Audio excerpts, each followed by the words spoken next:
Monsieur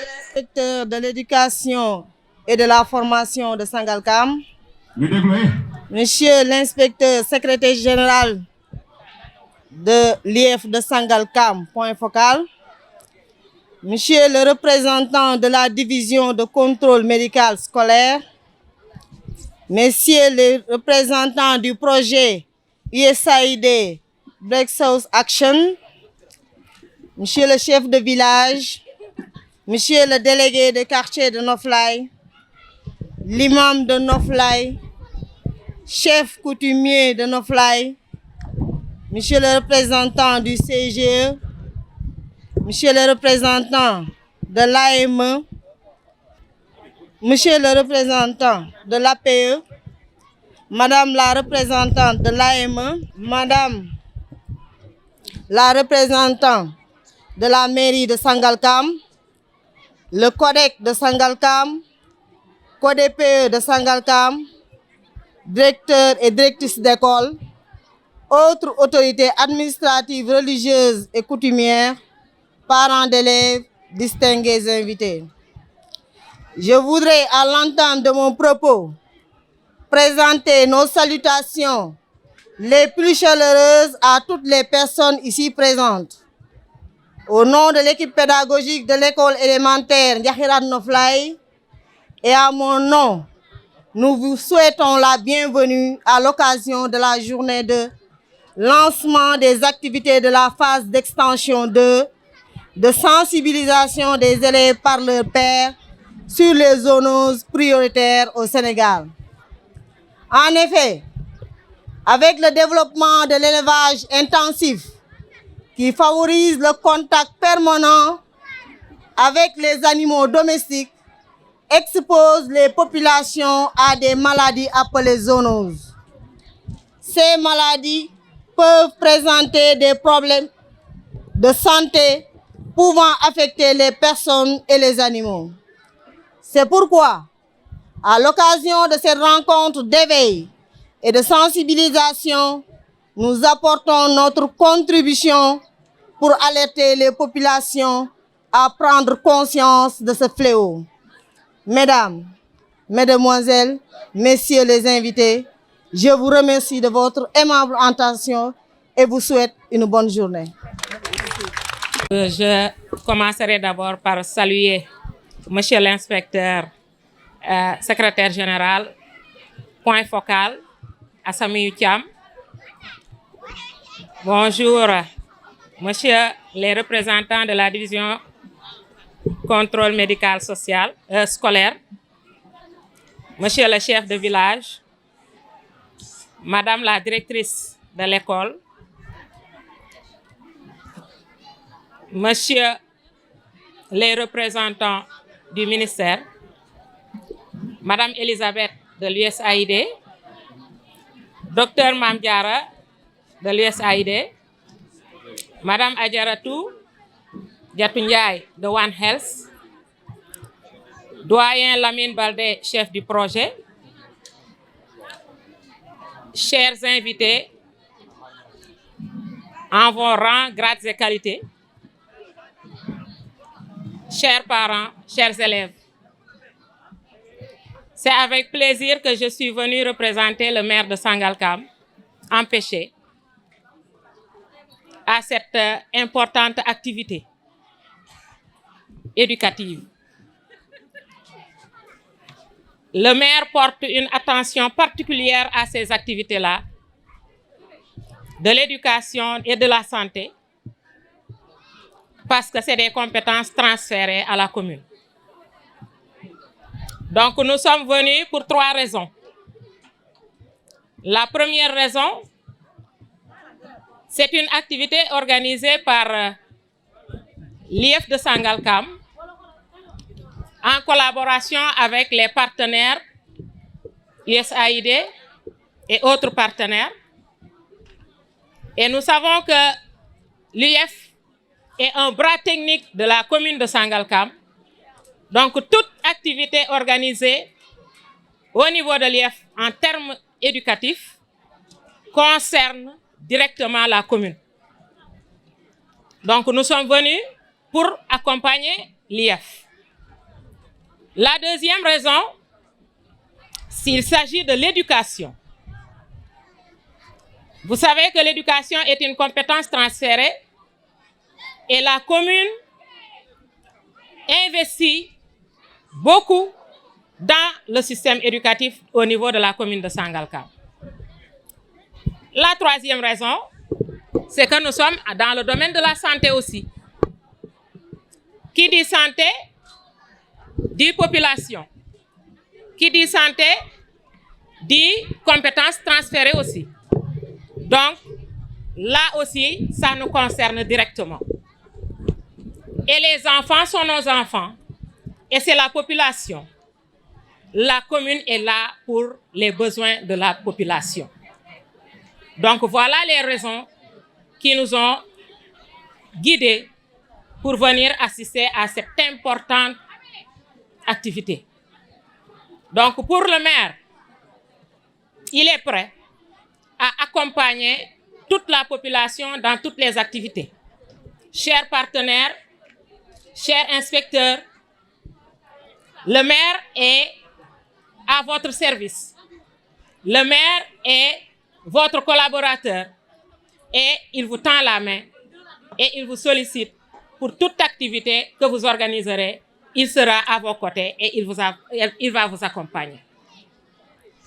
À vos titres et rangs, j'ai l'honneur de prendre la parole au nom de l'IEF de Sangalkam retenu dans une autre activité. En son nom, je souhaite la bienvenue à notre hôte de marque, Madame Elisabeth Selmitsos, directrice du Centre des programmes de communication de Baltimore. L'IEF de Sangalkam se réjouit du choix porté sur sa circonscription pour abriter cette journée de lancement de la phase 2 d'extension des activités de sensibilisation de la communauté éducative sur les zoonoses prioritaires au Sénégal. Après la phase 1, marquée par le volet 1 et 2, le volet 1 qui a consisté à l'orientation et à la formation de 35 enseignants de notre IEF, le volet 2 portant sur l'organisation de sketch dans les écoles des IEF de Saint-Louis commune, Saint-Louis département, IEF de Matam, IEF de Tamba, Kolda et Saraya. Notre IEF a été choisi l'année dernière, exactement le 13 juin 2024, pour clôturer les activités phares de la dite phase à l'école de Kerngailo. Nous voici réunis de nouveau ce samedi 14 décembre 2024 pour marquer le lancement des activités de sensibilisation de la communauté éducative sur les zoonoses prioritaires au Sénégal. Pour l'occasion, les troupes théâtrales des écoles de Kerngailo, Tivaouane Peulh 2, Noflaye et Mbeuth vont nous livrer des prestations axées respectivement sur la tuberculose bovine, la rage, la grippe aviaire et la maladie à virus Ebola. Le choix de ces thèmes pour l'IEF de Sangalkam se justifie car nous sommes dans une zone semi-rurale où les populations cohabitent avec les animaux, notamment les chiens errants, l'élevage des vaches, l'établissement d'écuries, le développement de poulaillers. À cela s'ajoutent les flux incessants des populations entre le Sénégal, la Guinée, le Mali et la Mauritanie. Ces mouvements peuvent être source de propagation de virus tels que le virus Ebola. À côté de ces 4 prestations, nous allons accueillir le club de slam des collégiens de Kounoun et de l'actrice comédien Saher Ngom pour davantage agrémenter la fête en son, en rythme et en message porteur. Le ministère de l'Éducation nationale, à travers la DSMS et l'IEF de Sangalkam, se réjouissent de la forte mobilisation des enfants et de toute la communauté éducative. La sensibilisation par le biais des pairs, des élèves, reste l'un des meilleurs moyens de conscientisation des enfants et des parents et un trait d'union entre l'école et le milieu. L'IEF de Sangalkam, par ma voix, s'engage à continuer la communication pour mieux prévenir ces maladies zoonotiques à travers la sensibilisation, mais aussi le théâtre scolaire. Je terminerai par les remerciements envers les autorités administratives, religieuses, coutumières et politiques. Mention spéciale à la directrice de Nofly et à son équipe pédagogique pour la belle organisation de cette cérémonie. Mes vifs remerciements vont aussi à la directrice de Tivaouane Peulh 2 et au directeur de Keur Ndiaye Lo 1 et Mbot et à leurs équipes pédagogiques pour leur participation. Je m'appelle Ousseynou Ka, donc je suis à la DCMS où je coordonne le volet environnement WOSH. Je suis par ailleurs point focal sectoriel One Health pour le ministère de l'Éducation nationale. Maintenant, cette activité-là, cette journée de lancement de la phase 2 d'extension est une suite logique de ce qu'on a commencé à faire depuis décembre 2023. Parce qu'en décembre 2023, on est allé à l'IF de Saraya à Kédougou, où on a testé le modèle. C'est-à-dire donc, le modèle consiste en deux volets, l'orientation et la sensibilisation des IF, des inspecteurs et des enseignants. Et le deuxième volet, la sensibilisation des élèves par leur père via des sketchs, comme ce que nous avons fait aujourd'hui. On l'a fait, ça a marché. On a dit que donc on va donc faire une phase pilote à Saint-Louis. Là aussi, ça a marché.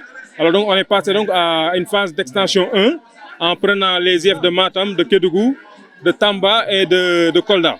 Ces IF-là se trouvent dans des régions qui sont des régions d'intervention du projet l'USAID Blues Action, qui nous accompagne depuis longtemps vraiment. Et je les remercie au passage. Voilà. Maintenant, comme ça a marché, et d'ailleurs même là-bas, en Tamba par exemple, on a même initié une leçon de vie destinée aux Dara. Parce qu'on s'est rendu compte aussi les maladies touchent aussi les talibés. Si on prend une maladie comme la rage, dont les principales victimes sont des enfants de moins de 14 ans, de moins de 15 ans, donc d'âge scolaire, eh bien, les talibés payent un très lourd tribut. Donc c'est la raison pour laquelle on a pensé aussi à enrôler aussi des formateurs, des moniteurs, mais aussi les sérines d'ara pour sensibiliser les élèves. En tout et pour tout, pour cette phase 1 seulement, on a plus de 44 000 personnes ont été touchées. À ça soit de la famille scolaire, mais aussi de la communauté. Voilà, si on estime un peu. Pour la journée d'aujourd'hui aussi, voilà, donc vous le voyez en même temps que moi, à peu près ici, on a à peu près au moins un millier de personnes qui sont touchées, quoi. Et ça, c'est bien. C'est bien. Maintenant, on voudrait vraiment continuer pour que plus de personnes au Sénégal sachent ce que c'est que le One Health, quelle est son importance, quelle est l'importance. Parce que le One Health, qu'est-ce que ça dit? Ça dit que les secteurs ne doivent plus travailler seuls, de manière cloisonnée. Il faut casser les silos, il faut que les secteurs travaillent de manière collaborative, coordonnée, pour avoir plus de résultats. Parce qu'on s'est rendu compte que la rage concerne la santé animale, mais aussi la santé végétale, la santé humaine. D'accord. Donc si les animaux domestiques, les animaux d'élevage, les animaux de la faune sauvage ne sont pas en bonne santé, les humains ne seront jamais en bonne santé. Donc on ne peut parler que d'une seule santé. Voilà, c'est un peu ça, quoi. Voilà, merci beaucoup. Madame, monsieur la directrice du projet, monsieur les représentants des ministères en charge de la santé et de l'élevage, monsieur le directeur des services du ministère de l'Éducation nationale, la DMG, mesdames et messieurs, chers invités, tous en bon rang et qualité. Le Sénégal s'est résolument engagé, à l'instar des pays de la sous-région, à lutter contre les maladies émergentes et réémergentes, qui, comme une épée de Damoclès, constituent une menace permanente pour la sécurité sanitaire mondiale. Les récentes pandémies de la maladie à virus Ebola et de Covid-19 ont secoué le monde. En sont des preuves évidentes. Dans cette lutte pour la préservation de la santé des populations humaines, animales et de l'état des écosystèmes, notre pays est accompagné et soutenu par des partenaires au développement de longue date, parmi lesquels le projet USAID Break Action. C'est ainsi que le ministère de l'Éducation nationale, dans le cadre de la multisectorialité, par le biais de la division du contrôle médical scolaire, sous l'égide du Haut Conseil national de la sécurité sanitaire One Health, présidé par le Premier ministre, organise cette journée de lancement de la phase 2 d'extension des activités de sensibilisation de la communauté éducative sur les zones prioritaires au Sénégal. Ce choix des écoles, porte d'entrée pour sensibiliser la population, n'est guère fortuit. L'école est réputée être un lieu privilégié d'apprentissage et de partage des bons comportements, et les élèves d'efficaces couloirs de transmission des leçons apprises vers la communauté à travers les familles. Cela est d'autant plus avéré que dans chaque famille, cellule de base de la société, il y a au moins un élève pouvant servir de relais entre l'école et la communauté.